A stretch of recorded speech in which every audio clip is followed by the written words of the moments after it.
So before we actually get deep into carbohydrates, we need to know what they are. So carbohydrates are one of the four major classes of organic compounds. Organic compounds are compounds that are living and contain carbon. Carbohydrates are mostly produced during photosynthesis and they're the main source of energy for both animals and plants. So what are the functions of carbohydrates? As I said before, carbohydrates are the main source of energy for animals and plants. They're the primary source and they produce the most energy for daily human functions. And like there are secondary sources like proteins and fats, but they're not as reliable and plentiful as carbohydrates. The second reason is that carbohydrates spare proteins and fats for tissue building. This is kind of related to the first one, but the thing is, if there are no carbohydrates present in the body, proteins and fats have to take its place and produce energy for um, so the body can function. And proteins and fats, they can do it, but they're not supposed to. They should actually concentrate on tissue building so they can repair and make new tissues where needed. So if carbohydrates are present, proteins and fats can actually concentrate on doing what they're best at doing.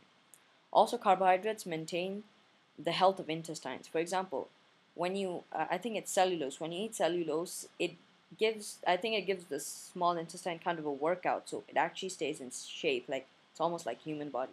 And also, carbohydrates regulate the amount of fat metabolism in your body. So, what are monosaccharides? Well, monosaccharides are the simplest form of a carbohydrate in the body. So I've written simple sugar here. So get into the idea that carbohydrates are sugars.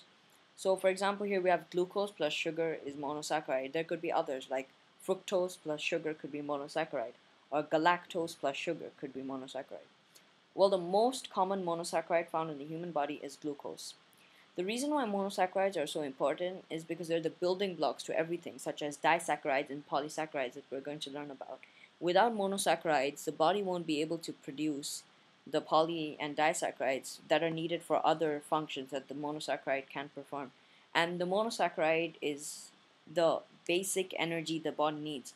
So right now, because you're living only not you're actually not tired and you've almost not passed out just because of monosaccharides, because they're keeping your energy level high.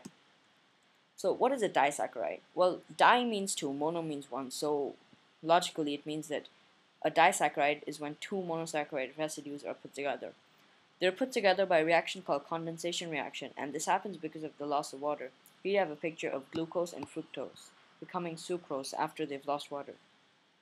So here we have animation.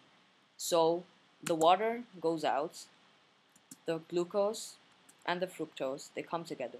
But there are no more fructose and glucose. They're actually now sucrose because they're a disaccharide and they can be identified with their monosaccharide names.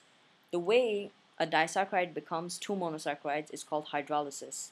So what happens is water comes and hits the sucrose goes away, and now you have glucose and you have fructose. So here you have a chart showing a monosaccharide to disaccharide is condensation reaction and back is hydrolysis. So what is a polysaccharide? A polysaccharide, well, poly actually means many, so it's a complex sugar made with many monosaccharides. So the four polysaccharides are glycogen, which is the second long-term energy source in your body. Most of the glycogen in the body is stored in the liver, but some of it is also stored in the muscles. Cellulose is another polysaccharide that adds strength and fitness to a cell wall of plants.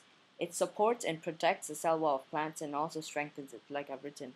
Starch is also an energy storage compound for plants. It's almost similar to glycogen, except glycogen is for animals while starch is for plants. Chitin also adds strength and fitness to animal cells wall, the same way how cellulose does for plants. So carbohydrates can be found in many foods. And normally carbohydrates are found in foods that contain a lot of grain, starch, sugar, and foods that normally are really sugary because carbohydrates are sugar, as I said before. So here I have a video from eHow that describes the importance of eating foods with carbohydrates and how they can help your body. In this clip, we're talking about why are carbohydrates important to organisms. So carbohydrates come from basically all the different foods that grow in the ground. So particularly your fruits and your vegetables, as well as your grain foods like your rice and your oats and your corn and potatoes. All of these are rich in carbohydrates. And carbohydrates actually go into the body and they help you produce energy. So ATP. So carbohydrates break down into glucose. Glucose goes through your metabolic chambers, and the result is ATP or energy. Everybody needs carbohydrates. This is how we derive all of our energy to do all the different functions that our body needs. So I definitely recommend getting somewhere around 80 to 120 grams at least of carbohydrates a day coming from your natural foods that grow from the ground. This is Well, as the woman said, without carbohydrates, you'd have no energy, and you need at least 80 to 120 grams of carbohydrates per day. Well, thank you for listening, and I hope you've learned something.